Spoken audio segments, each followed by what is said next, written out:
যদি কিছু মনে না করেন কাহিনীটা শেয়ার করা যাবে? তো চান আপনারা? জি স্যার। জি স্যার।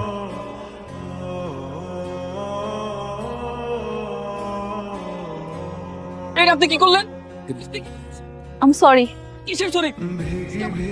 অনেক কষ্ট করে আমার বন্ধুর কাছ থেকে শার্ট ধার করছি। বলুন, আমি আপনাকে শপিং করে দিচ্ছি। শপিং মলটা এখনো খুলে। আরো আধা ঘন্টা পরে আর কোনোদিনও শুনছেন যে ঢাকা শহরে 10 টাকা কেন?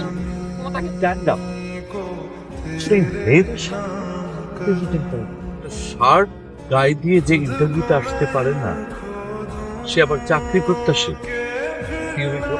ঠিক আছে স্যার, আমি আসলে আগে জানতাম না যে সত্য বলা অপরাধ। যার একটা শার্ট কেনার ক্ষমতা নেই, সে এসেছে আমার মেয়েকে বিয়ে করতে। আমার মতো এরকম বেকার 2 টাকার ফকিরের বাচ্চার জন্য কান্না করলে তোর বাবা অনেক কষ্ট হবে।